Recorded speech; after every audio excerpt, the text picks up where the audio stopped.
اللہ رب العزت نے قرآن پاک میں ارشاد فرمایا، اقرا بسم ربک الذی خلق، اے محبوب پڑھیے اللہ کے نام سے جس نے ساری کائنات کو پیدا فرمایا۔ لیکن آج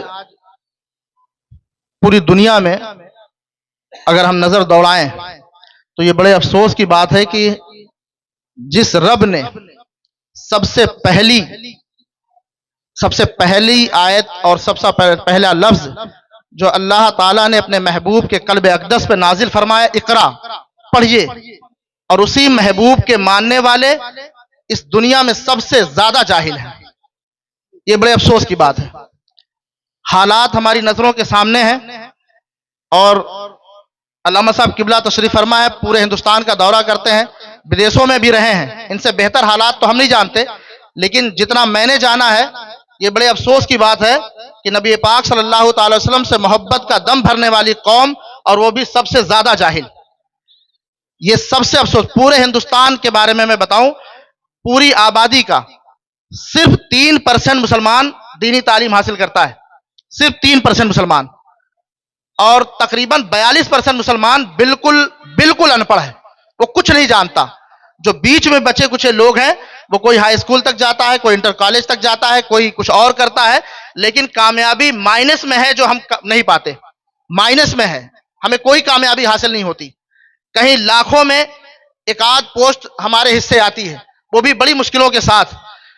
آپ بتائیں کہ ہم کہاں آ کر کھڑے ہو گئے؟ جس خالق کائنات نے سب سے پہلے جو حکم دیا کہ پڑھیے، اور ہم نے جب پڑھنا چھوڑا تو ہم پستیوں کی طرف چلے آئے۔ ہم دنیا میں دیکھ لے کہاں ہیں، ہر طرف ہمیں ہر طرف پریشان کرنے کی کوششیں کی جا رہی ہیں۔ کبھی ہماری مساجد پر حملے، کبھی درگاہوں پر حملے، کبھی ہماری مدرسوں پر حملے، کبھی خانقاہوں پہ حملے، کبھی موب لنچنگ، کبھی بہن بیٹیوں کی عزت پر حملے۔ یہ کون بچائے گا؟ کون میدان عمل میں آئے گا؟ اگر آج ہمارے پاس علم ہوتا، ہم علماء کے قریب ہوتے اور دین سمجھ میں آتا تو ہم میدان عمل میں ضرور اترتے اور اپنے نوجوانوں کی جان و مال کی حفاظت بھی کرتے، اپنی بہن بیٹیوں کی عزت و آبرو کی بھی حفاظت کرتے۔ لیکن آج پورے ہندوستان میں بچیوں کی تعداد بڑی کثرت سے مرتد ہو رہی ہے، لاکھوں بچیاں مرتد ہو گئیں، لاکھوں بچیوں نے غیروں سے نکاح شادی کر لی اور انہوں نے اپنا اسلام چھوڑ دیا۔ یہ کون ذمہ دار ہے؟ اس کے ذمہ دار ہم ہیں، ہم ذمہ دار ہیں، دوسرا کوئی ذمہ دار اس کا نہیں ہے۔ ہم نے اگر دین اسلام کو سمجھا ہوتا، ہم نے تعلیم کی اہمیت کو سمجھی ہوتی، نبی پاک صلی اللہ علیہ وسلم سے اگر ہم نے جو علم ہمیں آقا نے عطا فرمایا، اگر مدرسوں میں بیٹھ کے ہم سیکھے ہوتے تو آج ہمارے ساتھ یہ نوبت نہ آتی، آج ہمیں آ کے نہ کھڑے ہوتے، آج ہم ذلیل و خوار نہ ہوتے، بلکہ آج ہمارا مقام بہت بلند ہوتا اور جو ثریا کو چھو رہا ہوتا۔ لیکن یہ بڑے افسوس کی بات ہے کہ ہم نے علم کو چھوڑ دیا، ہم اسلام سے دور ہوئے، ہم نے قرآن کی تعلیمات کو چھوڑ دیا، ہم نے سنت مصطفیٰ کو چھوڑا، اور آج ہمارے حالات دیکھ لیجئے آپ۔ آج اپنے معاشرے کے حال دیکھیں آپ، بہن بیٹیوں کی بے پردگی، ان کے الفاظ، ان کے آپسی رنجشیں، نوجوانوں کی بے حیائی، بے شرمی، آئے دن آپ کے اسی علاقے میں آپ خرافات کی نئی تصویریں دیکھیں گے۔ یہ کس کی وجہ سے ہے؟ علم نہ ہونے کی وجہ سے ہے۔ اگر آج ہمارے پاس علم ہوتا تو آج ہمارا معاشرہ بڑا پاک و صاف ہوتا، ہماری بہن بیٹیوں کی عزت محفوظ ہوتی، ہمارا نوجوان اور وہ کامیاب زندگی جیتا۔ لیکن بڑے افسوس کی بات ہے یہ کہ ہم نے دین کو چھوڑ دیا، دین کی تعلیم کو چھوڑ دی، اور آج ہم کہاں آ کے کھڑے ہو گئے؟ آج ہماری صفوں میں اتحاد بھی نہیں ہے، ہم علماء سے محبت بھی نہیں کرتے۔ حضرت ابوبکر صدیق رضی اللہ تعالی فرماتے ہیں کہ نبی پاک صلی اللہ علیہ وسلم نے فرمایا 4 لوگوں میں شامل ہو جاؤ، 4 لوگوں میں، یا تو طالب علم بنو، یا تو عالم بنو، یا تو عالموں کی بات توجہ سے سننے والے بنو۔ آپ اندازہ لگائیے کیا ہم ان میں شامل ہیں؟ علماء سے، یا تو علماء سے محبت کرو، پانچواں نہ بننا ورنہ ہلاک ہو جاؤ گے۔ آج ہم اپنے گریبان میں جھانک کے دیکھیں کیا ان 4 میں ہمارا شمار ہوتا ہے؟ نہ تو ہم علم سے محبت کرتے ہیں، نہ تو عالم بنتے ہیں، نہ تو طالب علم بنتے ہیں، نہ علماء کی بات توجہ سے سنتے ہیں، اور نہ ہی تو ہم علماء سے محبت کرتے ہیں۔ تو آج ہم ہلاک نہیں ہوں گے تو کہاں ہوں گے؟ کہاں ہمارا مقام ہوگا؟ آج بھی میں بڑے ادب کے ساتھ آپ سب سے گزارش کروں گا کہ نوجوان نسلوں کو، اپنی آنے والی نسلوں کو بچانے کے لیے ہمیں فکر کرنے کی ضرورت ہے۔ اگر ہم اپنی نسلوں کو بچانے کی فکر نہ کریں، انہیں دین کی تعلیم ہم نے نہ دی، تو وہ دن دور نہیں کہ ہمارے گھروں میں ارتداد پہنچ جائے گا. ہمارے وہ بچے ہمارے ساتھ کلمہ بھی پڑھیں گے، لیکن جب باہر نکلیں گے تو انہیں نہیں پتا کہ اسلام کیا ہے، دین کیا ہے. وہ کلمہ بھی پڑھ رہے ہوں گے لیکن وہ مرتد ہو چکے ہوں گے. آج ضرورت ہے اس بات کی کہ ہم دین اسلام کو سیکھیں اور سمجھنے کی کوشش کریں اور اسے عام کریں. آپ کے اس علاقے میں ایک دو نہیں، بہت سارے مدارس چلائے جا رہے ہیں الحمدللہ، لیکن افسوس کی بات ہے اسکولوں کی طرف جتنی توجہ ہماری ہے مدارس کی طرف ہماری توجہ نہیں ہے، دین سیکھنے کے لیے ہماری توجہ نہیں ہے. آپ اسی علاقے میں دیکھ لیں، وہ آپ کے سنگم نگر میں دسیوں نرسری چلتی ہیں، دسیوں، اور سینکڑوں عورتیں اپنے بچوں کو لے کر نرسریز کے سامنے گھنٹوں کھڑی ہوتی ہیں، لیکن مدرسے جانے کے لیے بچہ تنہا چل کر آتا ہے. نہ تو صاف ستھرا ہوتا ہے، نہ تو پاک صاف ہوتا ہے. یہ توجہ ہے ہماری. اس طرح سے ہم کامیاب ہوں گے، اس طرح سے دین کو ہم پھیلائیں گے. نبی پاک صلی اللہ تعالی علیہ وسلم کی تمام بہت ساری حدیثیں مبارکہ ہیں علم دین کے حوالے سے. ایک صحابی سے نبی پاک صلی اللہ علیہ وسلم گفتگو فرما رہے تھے. اللہ رب العزت نے وحی نازل فرمائی اور کہا کہ محبوب تمہارے صحابی کا وقت قریب ہے.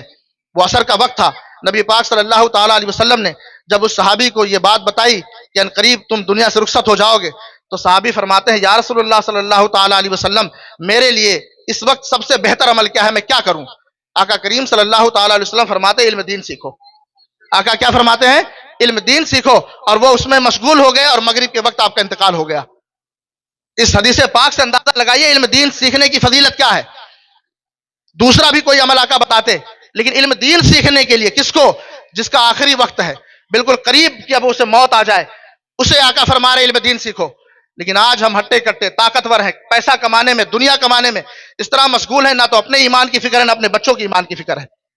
آپ کو معلوم ہے، میں آپ کو ایک تجربہ بتاؤں. محمد احمد مصباحی صاحب قبلہ وہ فرماتے ہیں، اپنے ایک رسالے میں انہوں نے لکھا ہے، میں نے ان کی زبانی بھی سنا ہے.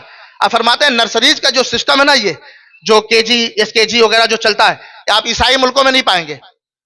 یہ کہاں ملے گا آپ کو؟ ایشیا ملکوں میں، ہندوستان، پاکستان، بنگلہ دیش میں. 3 سال آپ کا بچہ اے بی سی ڈی سیکھنے میں لگا دیتا ہے، لاکھوں روپے آپ ڈونیشن دیتے ہیں، لیکن وہ کوئی کامیاب نہیں ہوتا، بلکہ وہ دھیرے دھیرے ارتداد کی طرف بڑھتا ہے، اسلام سے اسے دور کیا جاتا ہے. کبھی جا کے آپ دیکھیے ان اسکولوں میں حال کیا ہے ہمارے. کبھی غور کیا آپ کے بچوں کو کہ آپ کے بچے کفریہ کلمات وہاں پڑھتے ہیں جا کر؟ کبھی آپ نے توجہ نہ کی اس کی، کبھی فکر نہ کی.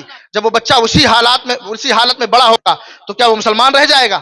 اگر ان کفریات کلمات پر وہ عمل کرتا رہا تو کیا وہ مسلمان رہے گا؟ وہ نماز بھی پڑھتا ہوگا لیکن وہ اسلام سے نکل چکا ہوگا اور ہمیں اس کی خبر تک نہ ہوگی. یہ عیسائی ملکوں میں نہیں ہے، آپ کے ہاں ہے. میں آزادی سے پہلے کی بات بتاؤں کہ آپ کے پاس 3 یونیورسٹیز تھی. آزادی کے بعد اس وقت لگ بھگ 23 یا 24 یونیورسٹیز ہمارے پاس ہیں. عیسائیوں کے پاس ایک تھی، وہ 3 ہو گئی، لیکن سینکڑوں انہوں نے اسکول بنا ڈالے، سینکڑوں اسکول بنائے. کون پڑھتے ہیں اس میں؟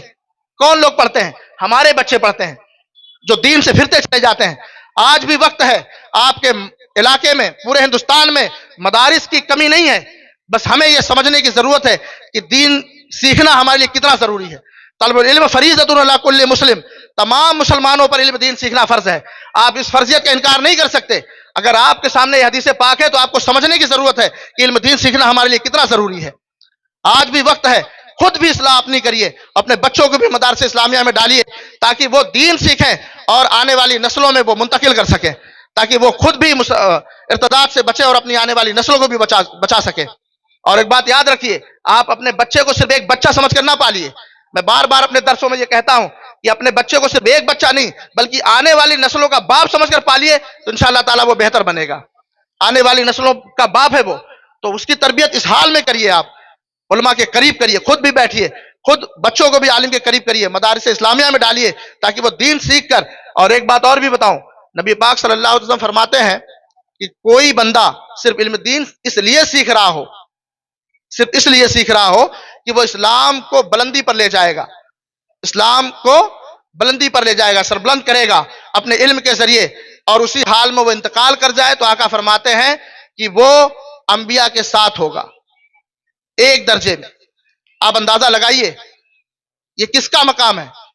علم حاصل کرنے والے کا. آج ضرورت ہے میں کہ ہم سب اس بات پر توجہ کریں. ابھی الحمدللہ آپ اس وقت جس نورانی چہرے کی زیارت کر رہے ہیں، یا 2 چہرے الحمدللہ، ایک آل رسول ہیں الحمدللہ سید ابرار القادری صاحب قبلہ، اور ایک علامہ غلام جیلانی ازہری صاحب قبلہ، ابھی آپ ان سے سنیں کہ ہندوستان ہی نہیں بلکہ دنیا کے حالات ایسے ہی ہیں کہ ہم دھیرے دھیرے پستیوں کی طرف جا رہے ہیں. اس کی وجہ صرف یہ ہے کہ ہم نے دین اسلام کو اپنے پیٹھ کے پیچھے کر دیا ہے، اور صرف وجہ ہے کہ ہم نے دین نہیں سیکھا، اسلام کو سمجھنے کی کوشش نہ کی. ٹھیک ہے، ہمیں عہد کرنے کی ضرورت ہے اس وقت کہ ہمیں آنے والی نسلوں کی تربیت کرنی ہے، اسے دین کی تعلیم دینی ہے تاکہ ہماری آنے والی نسلیں ارتداد سے بچ جائیں اور ہم ایک اچھی زندگی جی سکیں. اللہ تعالیٰ ہمیں دین اسلام کو سمجھنے اور اس کے سیکھنے کی توفیق عطا فرمائے. وما علینا الا البلاغ.